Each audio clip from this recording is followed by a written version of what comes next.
Hi and hello watch fans, and welcome back to the virtual studio for another episode of the Real Time Show with me, your friendly neighborhood watchmaker Rob Nuds, and our good friend Cornelius Huber, the man behind the brand Circula watches, here to tell us all about the evolution of his company and to recap for any of you that might have missed our first go around on TRTS. Cornelius, welcome back. Thank you, Rob. Great to be here again. Always great to have you here. Always great to hang out with you. And we do get to hang out quite a bit at events around the world because we're often in the same place at the same time, which is a great joy. And we are recording this now after another successful Geneva Watch Days. We're going to talk about where the brand has been, where it's going, the changes that have occurred in the last 18 months, because it's been quite a busy period for you, and about what people can expect to see from Circula before the end of the year. So why don't you give us just a quick recap of who you are, where you came from, what Circula is, and how you found yourself in the watch industry. So I'm Cornelius Huber. I'm in my early 40s, married, 2 children, and let's start there exactly because this is how I met Alon and you. Basically, my wife is Dutch, so we live in Amsterdam, and I'm also a member of the Red Bar Crew Amsterdam, which is organized by Alon. And through that, I met Alon a couple of times. We became friends. Then I met you, I think the first time in Prague. And I'm from a watchmaking family, or let's say we were first from 1926. We started a wholesale in watches and jewelry as well. So in the beginning, we were watch dealers, and in 1955 my grandfather, he also wanted to have his own brand and started Circula in Pforzheim, where we are from and where this brand is still based. So from this moment on, we were not only dealers anymore but also the watchmakers. And in the 70s my dad got into the business, and they kind of divided it, my grandfather and my dad. So because the wholesale was still the older business. So my dad got, like me now, responsible for the brand Circula. And this is also when you look online for vintage models of Circula. From this time when my dad took over the brand, you will find the most vintage Circulas from the early 70s. You have a lot of skin divers, chronographs, military watches. I believe they were still called then Wehrmachtsuhr, which we now basically call field watches. And they are on eBay, especially in Germany. There's quite some. Because obviously what my grandfather and my dad did with Circula was they sold it through our network of the wholesale company. And a couple of years back, when my dad said, yes, it's time to retire, for me, I said, okay, and for me, it's time to do something different. I was a consultant in the energy business, but obviously I grew up, I always had to work or got to work or help in the company. And I never got pocket money, which is something that's really deep still in me. So I had to sell G-Shocks on the schoolyard. Something, that kind of filled my pocket money. And then that's also something I remembered lately in the late 90s. My best friend and I, we thought, okay, how can we even increase our income a little bit? And we wanted to start selling G-Shocks online. So my first watch business was in 1998 with 16 years old. Unfortunately, it was the time before Google and Yahoo and these things. And we just didn't matter. The site was built, the shop was there. We had all the watches online. But the difficulty back then was in 2 things. So how to find this shop, and then also how is payment organized in 1998. So this didn't work out, and only 6 years ago I turned back to this dream of building a watch business, and with Circula now. Yeah, I did it. Wow, I mean, I never knew that about you, that you were hustling from that younger age. Maybe it's why you and Alon get on so well, because he always goes on about how he was like the first official online dealer for huge brands like Breitling and IWC and whatnot. Yeah. but you beat him to the punch by like, I was like 9 years. So, what on earth were you thinking? How did you get paid? Did you have to meet someone in a car park and exchange an envelope or something? We didn't sell one watch, seriously. It was it was we were sitting there. The website was built. It was everything. We had an imprint, and all the models were online with prices. And it was a shop. You could put it into the cart, and then at the checkouts was then okay. You would have to wire the money to us. But this is of course in 1998. Nobody would just wire money somewhere in the hope you get ship the watch afterwards, because there was none of these systems of trusted shops, whatever. And yeah, I mean, it was just not the time for this kind of transactions. Wow, how interesting that you were switched on enough to at least build the site and list the products and have the idea, because like you say, the mechanisms that now we take for granted, like PayPal and escrow accounts and whatnot, just didn't exist online in those days. So Exactly. what a trailblazer you turned out to be. Now, tell me this, just for interest's sake, what kind of online presence did Circula, the actual watch company, have in 1998 when you were trying to flog knockoff G-Shocks? Actually, there was not a single online presence. That's something I built then myself. So really the whole structure. I built a website for the wholesale of my parents with all the brands. So they had Casio and Orient and Hanhart for a certain time, and Junghans also, of course. We were responsible for the southwest of Germany, where Potsdam is also located. And as you know, Potsdam is a very watch-centered city with many brands still there, many factories. It's when you grow up there, it's more normal. If I'm outside of Potsdam, if you get asked, what do you do? And I say, yeah, I have a watch brand. Everybody says, oh, wow, cool. But if you say this in Potsdam, it's not so special. So then I built this website for our wholesale. And as a part of this website, I built let's say, a department, a section on Circula, where I also made pictures of the watches and put them online. But it was because we purely sold the watches through our retail network in mostly southern Germany. So therefore, when I say, okay, the reason you might not know Circular, even though it's an old brand, is because it was not even a national brand. It was not a Germanly wide distributed brand. It was a regional brand.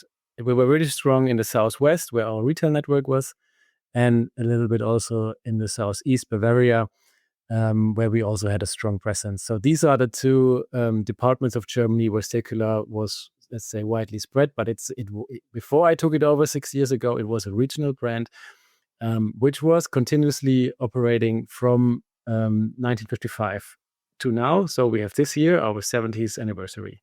So was it still actually a regional brand when you took the reins 6 years ago, and you've expanded it since? Yes. Yeah. Wow. So the biggest challenge was, of course, in the first step to get known in Germany, which is, I would say, always easier than internationally to get known in your own country, because it's your language, it's your culture. You can also travel. You can go to Düsseldorf. Watch Time is a very big event with more than 3,000 visitors and 70 brands. Also now a lot of international brands. You have the watch clubs where you can go. You can have a good relationship to the journalists, because you can actually meet them and talk to them. It's the same language. So that was the first step. And then, let's say, I would say since 3, maybe 4 years more, we had the pandemic, of course. So traveling was also not possible. So I would say since 3 years, I'm focusing on this international representation of Circular, that we grow, have a brand awareness outside of Germany as well. And in the US, I would say that works really, really well. Lots of bigger channels like One and Wound and A Blog to Watch, but also Teddy. He talked a lot about the Pro Trail. So this is working really well. But it's basically, it's 6 years ago I took over a regional brand and made it national, known, in the watch enthusiast circle. And now we were working towards the international recognition. Yeah. So, I mean, this is a really unusual situation in the modern day to have a brand up until almost the 2020s that was basically locked into one part of one country, Yeah. but very mature within that ecosystem. It had been around at that point for, 65 years Yeah. or 64 years. And it was established, it was known. People in that region within, I don't know what kind of radius, we're talking a couple of 100 miles radius from the dead center of Southwest Germany, probably would know what Circula was. They would recognize it. But beyond that, very little chance that they would have done. So talk to us very clearly about the process. How did you start spreading it throughout Germany? Did you start going to, I mean, okay, events, yes, up in Dusseldorf, but what about retailers? Did you build your retail network in Germany first? Did you approach German magazines first? Podcasts? How did you do it? Also good to know is the volumes behind. So in the years before I took it over, my dad, he sold, I would say, 10,000s, also several 10,000s of watches, right? When I took over, I wanted to have a certain design language, something you can say, okay, that's a Circula. So we took some older design cues and then built the brand from this. So in the beginning, when my dad is always helping, all right, so he's still involved, but he's in pension, but he's doing this as a hobby, kind of. So he's helping, and he got his hands on movements that were made in the 70s in Pforzheim, so our hometown. And they were this new old stock. They were never used. They were in single parts. And we got them, and then we had to sort them for days and nights. We had to sort thousands of the parts of a mechanical movement. We had automatic and we had handbound. So with these movements, we built our first collection, mechanical collection, and they also got very popular, obviously, in the forums. So there's a big German watch forum. It has 70,000, 80,000 members. They obviously liked this idea of at this time, very affordable watch, because I think we asked 799 euros for it, for a watch that was basic. Even the movement was hand assembled in Germany, right? And also the parts were made in Germany, even though they were new or stocked from the 70s. But still, there was an incredible amount of work in it. And because we're new in the market, I didn't dare to ask a higher price. So this is how we started into the online direct-to-consumer business. And from there on, we developed then towards, again, the tool watches that we made in the 70s. My dad made in the 70s as well. But now in recent years, you've moved somewhat beyond just the tool watches that you made a great fist of in the early days of your leadership.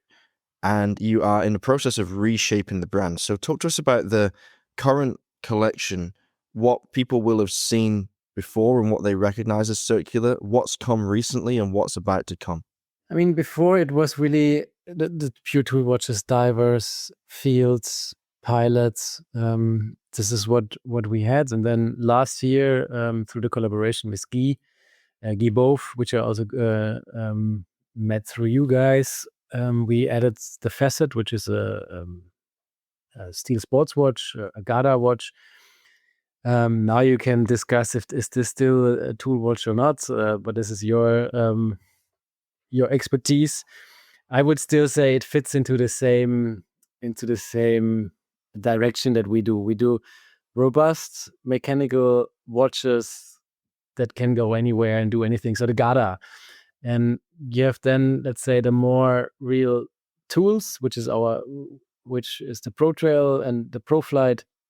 And these are our most popular models. So we're gonna extend this line.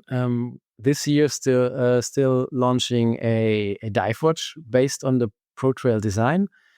And then next year also, let's say, a driving inspired steel sport watch also in the Pro Trail series. So then we have a whole, let's say, the Pro series will be the robust watches, scratch resistant, mostly anti-magnetic, screw down crown, So you can really take them hiking, diving, whatever you want to do with it. They are really robust. And fun story on the side, yesterday evening, a German blogger, he sent me part of a video. He put the Pro Trail into a compression chamber. And the Pro Trail is rated to 15 bar water resistance, waterproof. So he put it up to 60 bar, and it's still what do you call it? Kept intact. So it Survived. Survived, yes. Then with 60 bar, he stopped because he was afraid then now something would happen. But and I thought, and then he also sent me another picture of another watch from an undisclosed brand who rated the watch 100 bar, and it bursted after 30 bars. Yeah. Oh dear. And this is what then quality, I would say, and also somehow experience in the watch business makes in difference. That our watch is so well constructed, the material, every component is so solid that it can really resist a lot. That's this Pro Series in my mind. You can do with it whatever you want, and it's gonna, yeah, of course, don't do crazy stuff, but this is the idea behind it. But I mean, the Facet, like you say, is also robust enough to stand up to the rigors of daily life and then some. I mean, it doesn't look like the kind of watch that's going to fold under pressure when you drop it in the bath. So no, exactly. It also has 100 meters. That was very important to me. Also, that we have the bezel, for example, it's brushed. It's not polished. The brush is on purpose, not like super fine brush. It should still fit the whole identity that we have of this robustness and the Garda watches. So the Facet is a steel sport watch. It's a little bit more elegant, but it's mostly sporty. It fits into the same thing. It's 100 meters water resistant. You can still do a lot of stuff with it, of course, but also look very good, also on a suit or something. So when you and Guy first teamed up, what was the dynamic like? Did he come in with a fully formed vision? Do you spend a lot of time together talking? How much involvement did you have in the evolution of the Facet as a line? Well, I had a concept in mind, and I asked Alan, why do you recommend me to work with Guy on this? And he said, yeah, because he understands contemporary sports, steel sports watches. I said, all right, good answer. So let's give it a try. And this is what I had in a feeling from the first moment on, that he really got what I wanted. I wanted to have a watch that looks like an integrated bracelet watch, but has regular 20 millimeter lug, so I can put a regular strap in between and still looks good. So that was kind of we would say in German, the eierlegende Wollmilchsau. Say this in English. No, but it means the egg-laying, wool-milked pig, and is basically not only the perfect animal, but a decision without compromises. It's exactly so, and this is what we reached together. He came up with, when he knew, okay, I want to have something with lots of facets. I want to have this integrated bracelet style, but with regular lugs.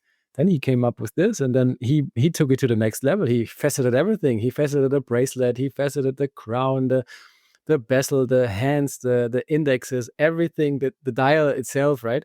Everything is faceted. And then when I asked him, okay, how would you call the watch? He said, "At the facet." And I said, let's do it. And when you put this watch into the light, with how he thought about it, because that's then he's brilliant in these finishing touches. What surface to brush and what surface to polish in order to get this light play, but still have it as a sports watch and not as a purely elegant watch. That's really genius, I would say. Yeah. I mean, it's quite a remarkable achievement. Not only is it a great looking watch, and it's very arresting because of a wisely chosen main dial color. So like the most visible dial color you have is this beautiful seafoam teal color. This it's somewhere between sports and dressy itself, which is a great starting point for the watch. It grabs your attention because there aren't many colors like it, and it is, I believe, if you poll the world, one of the most popular shades, or within touching distance of the most popular shades in the world. So good choice on that front. But you've got a watch that has the kind of, what it makes me think of, in all honesty, and not because it looks like it, but because it gives the same vibe of robustness and refinement, is an Oyster Perpetual. That's what it makes me think of. Or a Datejust even, maybe, because the bracelet itself has so much character. It has the same sort of impact as a Jubilee bracelet without being anything like it whatsoever. So not a bad comparison, I would say. No, I mean, I mentioned it last time. For me, from the idea, from this shape of the bracelet getting into the case was from the Tonda PF.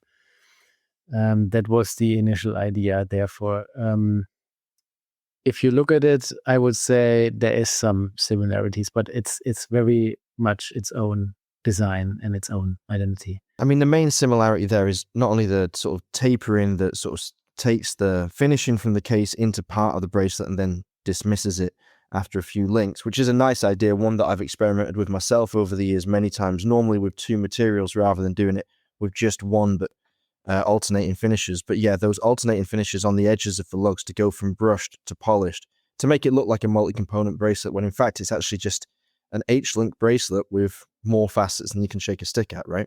Yep. See. So, I mean, it works very, very well, and it wears very, very well. I mean, what's the diameter of this piece? 38 millimeters. 38. Do you think, when you've had it on your wrist, do you think it wears like a 38, or do you think it wears smaller? I think it wears 38, and you could even say it's I mean, the lug to lug is only 44.5, but due to this integrated style, right? Because the lugs go into the bracelet, it feels a little bit longer because the bracelet is rather it's not 20 millimeter on the end link, right? I see, yeah. So this adds a little bit to the length.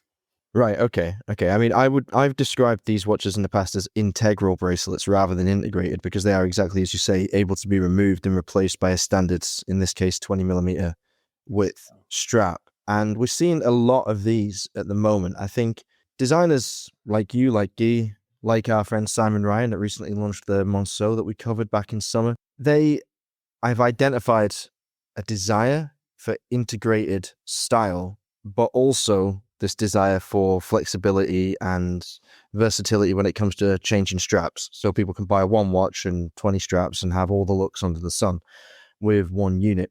I think it's understandable. I think that it ticks a lot of boxes when you hear what people want. But do you think there is any scope, really, for brands in your price bracket to design truly integrated watches in this day and age? Or do you think that it just is too niche a thing now and people demand more flexibility from their purchases? No, it's also a discussion I have with, because we never did it, and I sometimes hesitate if you're not in the front of a trend and you jump on it later, which is commercially super valid and you have to do it. But I'm always a little bit hesitant. I think I don't want to be the hundredth guy who makes this fully integrated bracelet. And I have this discussion with others. And for example, Alon said, why don't you hesitate? If it looks good, it looks good, just do it. And that's basically what you see. I mean, there is in this price range, look at Venezianico. I mean, they just recently came up with the integrated bracelet, or maybe a year ago, I don't know. But there is enough integrated bracelets still coming on the market in this price range, and I think still they are popular because, yeah, it looks good. It does look good. It is quite a commitment for a brand to make, in fairness, and one for a consumer also to get behind, because you are just buying into wearing that watch as the designer intended. But then that, I suppose, is one of the advantages of integrated bracelets, in that you can never disrupt the overall character of the watch, because for me, the facet would always have to be worn on the bracelet. Like, it's a huge part of the character. Yeah, absolutely. Yeah, it's also over 95% of the watches we sell is on the bracelet. But also, I wanna, because this facet is now 38, and I have a feeling that the German market, I mean, everybody's talking about it. The watches are getting smaller. The trend is getting smaller. That's obviously the case because we come from much bigger sizes. I think the German market is lagging behind in this trend. So for the German market, a 40 millimeter is still kind of on the lower end. And when we launched the 38 millimeter facet, we got many comments on, yeah, we need a bigger one. We need a bigger version. So I definitely want to bring a facet 41. So we have a 38 and a 41. And I want to test it at least. I think we can use the same bracelet for the 41 millimeter, which is a tremendous help in stock keeping. Because, yeah, most of the challenge is your stock levels. Yeah. If you keep on adding every year, basically one new collection, especially the bracelets are very expensive. The bracelet for the facet is extremely expensive because of all the facets and how it's finished. So this can help managing the stock value if I can use the same bracelet for a 38 and a 41 millimeter and they still look like integrated. So this is also one of my thoughts.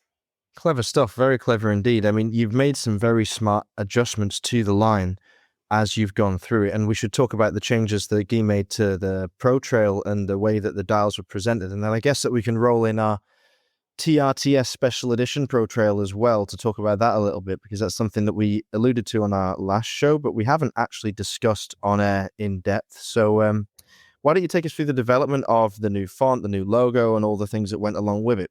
Of course, yeah. Let me start with the logo indeed, because for our collab that we started a couple of months ago, we put in the new logo, which we also designed with Guy.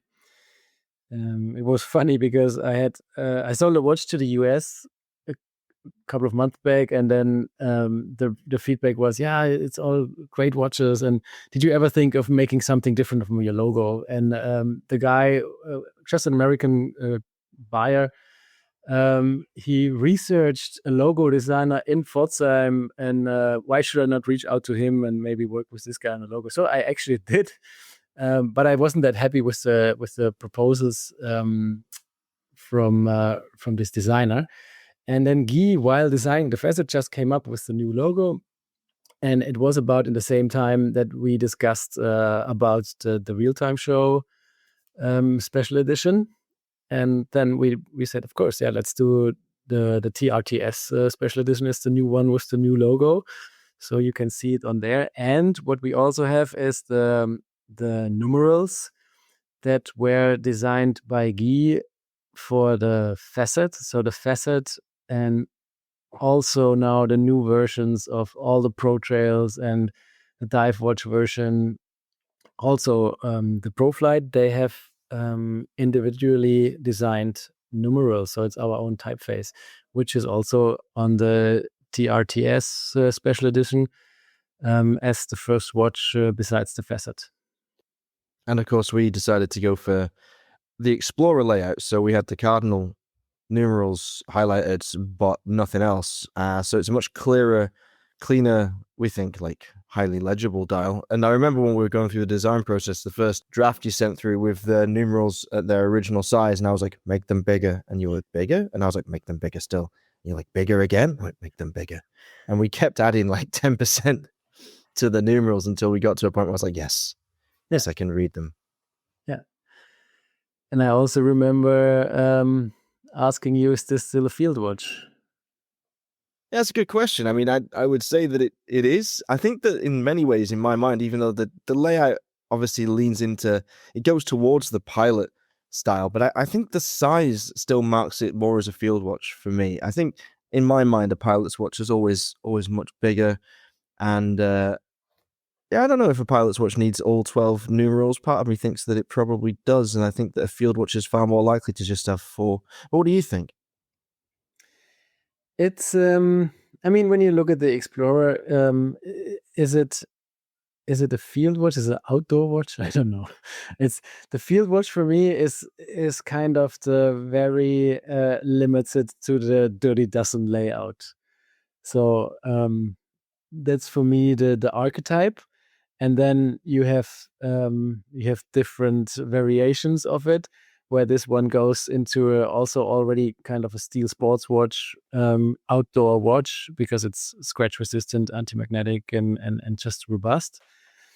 I would not see it as a pure field watch anymore, but my definition is very narrow.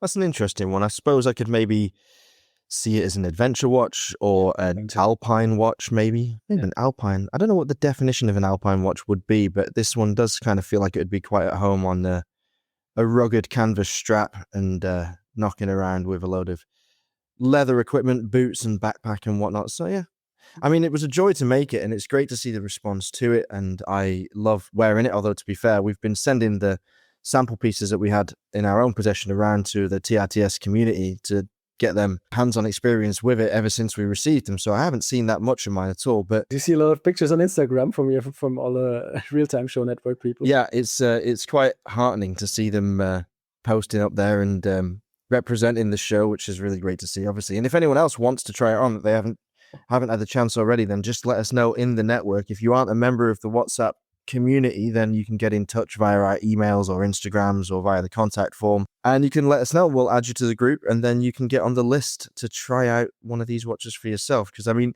they are incredible. I saw it on the wrist of a listener and a friend the other day in Waterford at the other day, it was months ago now, in Ireland for the Festival of Time. A friend called Rob, who was from the US, from Pittsburgh, actually was there with his wife, and they were lusting over all the independent watches that we had on display at the museum there in Waterford at the event hosted and organised by Johnny McElherron of Chronolux Fine Watches in Ireland. And he was wearing it just one day, just randomly. He wasn't making a big song and dance over it. He didn't come over and be like, hey, Rob, look who I'm wearing. He, in fact, actually forgot that it was our special edition. He was just wearing it because it's his go-to daily beater at the moment. So that was great to see. Nice. And it looked brilliant on his wrist, to be honest. You know, it's funny when you're close to a watch in the development phase and then you see it a lot in your own hands or on your own wrist. You kind of forget sometimes what impact it can make when you see it for the first time on someone else's wrist. So that was really, really exciting. In fact, I remember the first time I saw someone seeing a facet and my eyes nearly fell out of my head. I was like, what's that? Even though I knew what it was.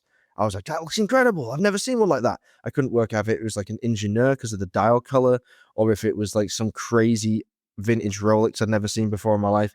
And it really does speak volumes to the quality of the design and the execution thereof. So you've done a damn good job with that one. Thank you. To the Pro Trail, what I just thought when you mentioned it, that it looked damn good on the wrist. I think also the Pro Trail, especially the TRTS edition, looks best on the bracelet. And now we have the new case design, which is also done by Guy. So we have a case update done by Guy, a dial done by you, Rob. It's basically the industry legends come together making a watch. You flatter me too much. Yes, and I'm making it possible for you guys. No, it's so, but on the bracelet, at least what I think when I see the pictures also on Instagram, it looks really cool. A little bit better than on the Circula strap. And now with the new bracelet, with the new case, we also have we can accommodate a new bracelet, which has and this is a nice discussion we just had, which has female end links. Okay, so we had this discussion before we came online. Thank goodness, because I'd never heard. You learned from me when I need to mark this in my calendar. I taught Rob something about watches. You did, yeah. So Cornelius was talking to me about female and end links, and I sort of instinctively knew what he meant from a practical perspective, but I'd never heard the term before. And we had a little bit of a laugh about how it could be interpreted, you know, in engineering. No, don't go there. We're not going to go there. We're not going to go into what I Googled. No. Okay, that's for TRTS XXX, our new podcast that we'll be launching soon for after hours listeners. Right, so describe to our audience in a PG-13 manner, please, what a female and a male end link is. So, in my view, the female end link is the one which is not fixed to the last part of the bracelet, which goes between the horns, but it's flexible, so you can fall down and adjust better to the wrist. The male end link is fixed, so it kind of extends basically the lug to lug, because it often stands out from the end of the lug, so even further. And therefore, I think the more popular ones are the female end links, because they are they allow more flexibility of the bracelet adjusting to your wrist. Yeah, so what we'd say is they reduce the active lug-to-lug length and they allow for a more immediate drop-off of the bracelet around the wrist, so they work with smaller wrists. The male end link tends to look a bit like a T shape in that it has this protrusive middle piece, and then a female end link will look more like a C or a U, if you prefer, with a flexible mid link that allows for that immediate beginning of the bracelet effectively. So nice terminology. I think it makes sense. I hadn't heard it before, and I'm very glad that it was revealed to me in the safe space that is our friendship. So thank you. Could have made a fool of myself in public. Glad we did that. So this one now with the updated case, updated bracelet, we have the female end links. We have also on the fly extension clasp, which is really cool, which we also have now then for all the other Pro Trails, Pro Flight, for the new diver, and next year for the driver inspired watch. And as you know, for the facet, you can choose yourself. So you can have either the butterfly, if you want to have a little like a thinner clasp, or you can have on the fly folding clasp, which is a little bit bigger, but which has the extension. And it's really a topic when you are also into it. When you follow all the forums, you hear more and more people, I cannot buy a bracelet anymore without on the fly extension.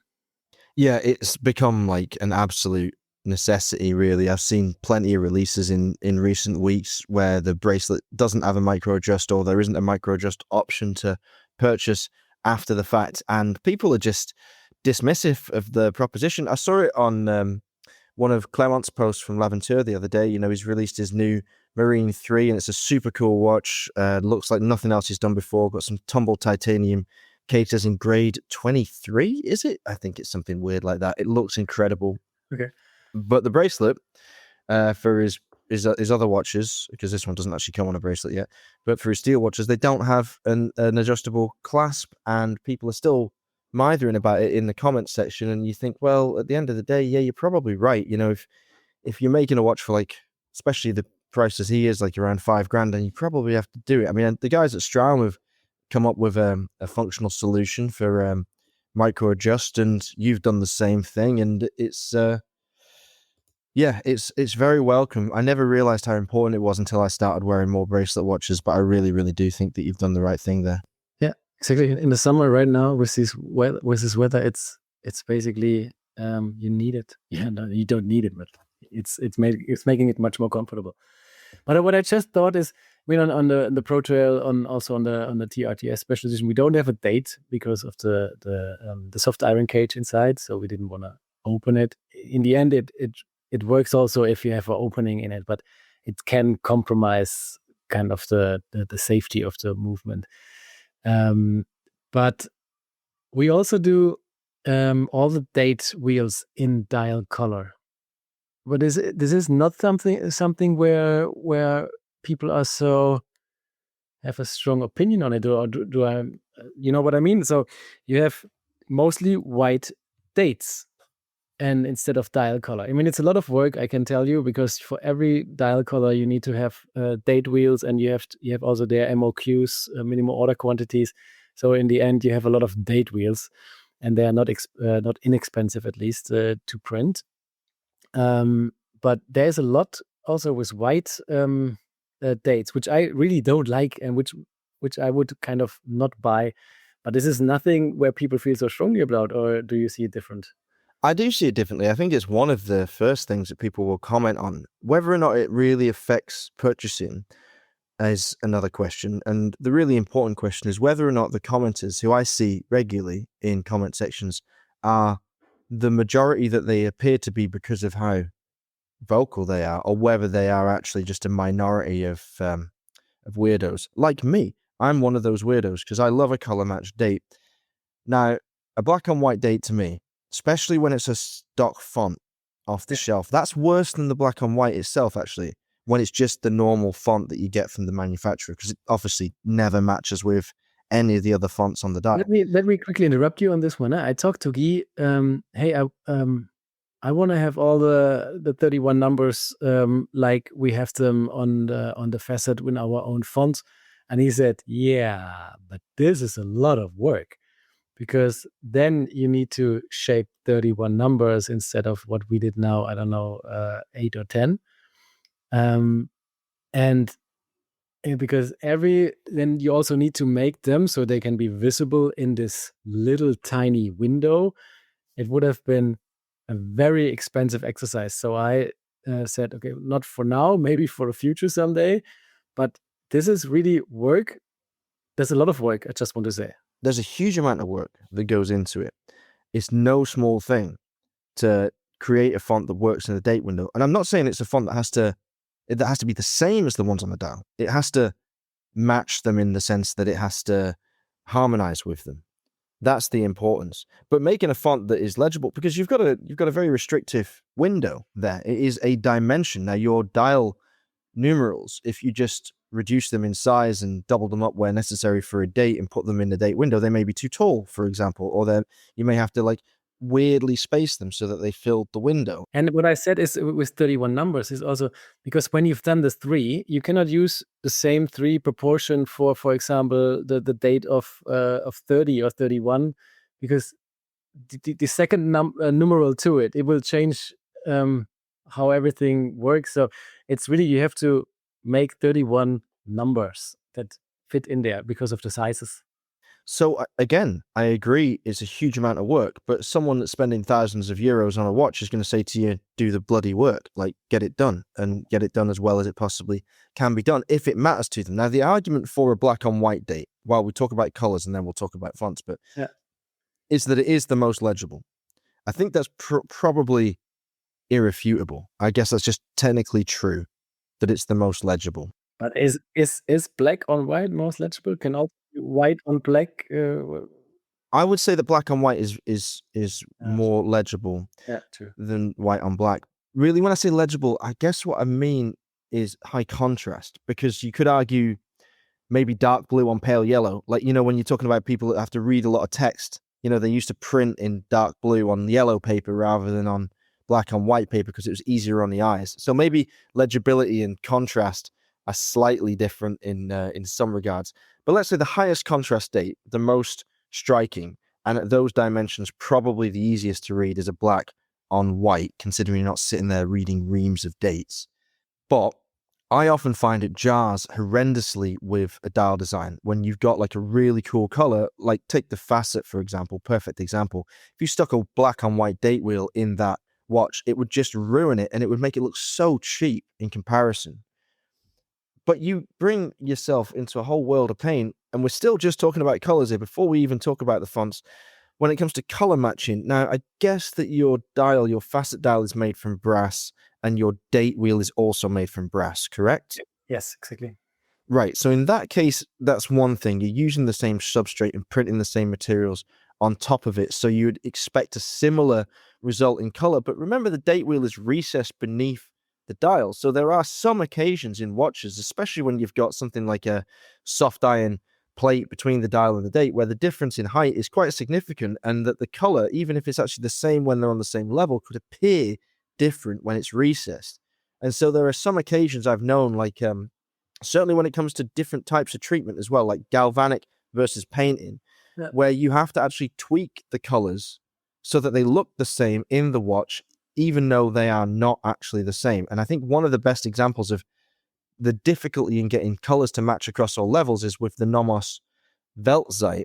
The DUW5201 requires the dial to be in 4 parts, basically an outer ring, an inner ring, a 24-hour disc, and a city disc. And those dials, it's similar when you're using ultra-fine components in ultra-fine watches, as we've talked about quite a lot recently, where like because of the tolerances, and we're talking when it comes to wheels, practical tolerances, when we're talking about colors, aesthetic tolerances, the practical tolerances of something the smaller you get obviously become relatively a larger issue to deal with. The same is true of aesthetic tolerances, which are much harder to quantify when you have multiple components of the same color occurring at different levels or in different parts of the watch. So it is not as simple as people think to then say, oh, I'm going to color match a date wheel.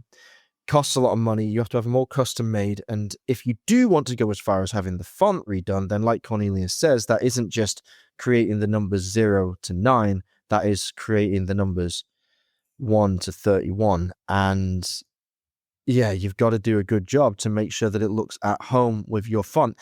to talk about Laventure one more time, this is actually one of the things that is worth noting about something like his third model, the Transatlantique 1, that did actually have a different font in the date window, which was something that I think was overlooked. Like, people just treat it like, oh, that's easy. You just select a font from a drop-down menu, but it was a custom font that was designed to work with the rest of the watch. And it was a black and white date wheel in both models that he released then, one with a cream dial, one with a green dial. And that would have annoyed a lot of people, but what he did was make the seconds hand white so that there was a connection between the upper level and the lower level. Do you approve? Yes, I do. Yeah. That's a good, let's say, bridge there. Yeah.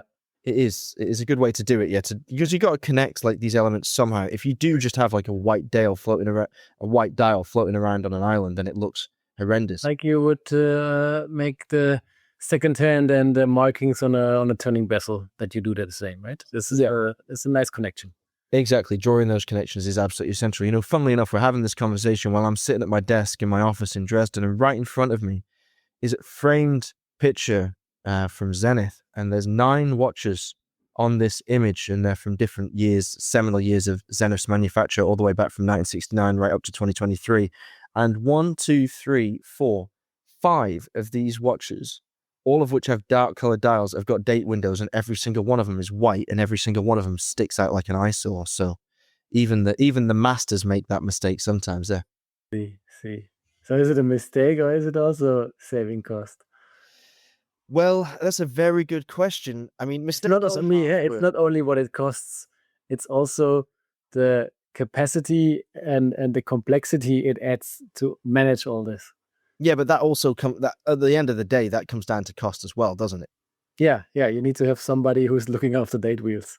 And to be totally frank, the crazy truth of the matter is, or the likelihood, perhaps, is when you're talking about bigger companies that certainly have the margin to absorb a colored date wheel and a custom font, they're probably more likely to go for the off-the-shelf one because of the volumes they're dealing with. I mean, look at Tissot's. Like, how often do Tissot's have like color match dates? And that's a watch that, like, in terms of like the production cost versus a Circula, is pennies on the dollar. So yeah, you've hit upon an interesting point there, and it's a great one to draw attention to with your work. Will you always stick by that? Will you always have color match dates? That's the intention, yes. I cannot look into the future, but I really want that, yes.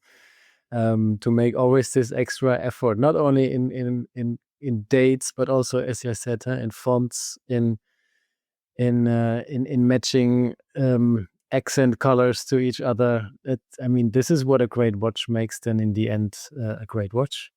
At least in our price points, where we have also, and let's be honest, let's also from the when you look at the big brands, they don't sell you only a watch; they sell you the whole experience of what you can have, or the whole aspiration and status that comes with it. When you buy a Circula, you buy mostly a combination of, okay, it's a historic brand, German brand, it's made in Germany, it's very good design, it's very good quality, robust for a good price. So that's the combination. And I think we need to always even follow all these design championings, let's say it. You cannot have mistakes in there, because then you would fall off, because there's too many other brands that do it also exactly right. Why do you think people buy Circula? Is it that combination, that proposition, or are there other things involved in it as well? Do you think you as a character plays a part, or do you think like being part of an up and coming brand is important to some people? Certainly. It's when up and coming is certainly, I would say, a factor. I hope I'm not a factor. The reason I don't want it to be, because I don't want to be there so much in the center. I really would love to have the watch and the brand and the story of the brand in the center, which is kind of my family story, but it's not just me, right? It's also my dad, it's my granddad, it's also all the other people that work there. So I would hope it's a combination of what I just said, of that it's a historic brand, that it's also a German brand that stands for these German values. And I don't want to kind of say it's German is better than anything else, but it's about the focus on legibility, that the focus on quality, on robustness, on going a little bit beyond with the 60 bar, right? We write 15 on it. I knew always that it was more, it was capable of more. I because we built it for 20, but I said let's put 15 bar on it to make a difference to the divers. But then it exceeds even what we. This is, in my sense, typical German, that we deliver more than we promise. That is kind of a thing as well. So this combination of good design, thought through details, the robustness, quality, and history. That's it. A good point, I think, to end the episode.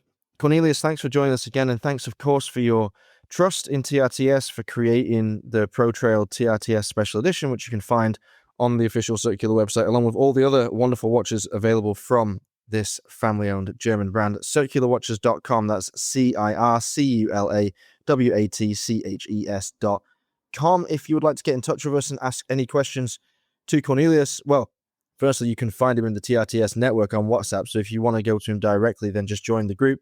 You can do that by getting in touch with us either via Instagram at therealtime.show, via our email addresses, either Rob, Alon, or David at therealtime.show, via the contact form on the official website, www.therealtime.show. And if you'd like to get in touch with Scala, our fourth host, then you can find her on Instagram at Scarl in the Shire. That's SCARLINTHESHIRE. We'll be back soon with more top quality watch content with the innovators of our industry. Until then, stay safe and keep on ticking.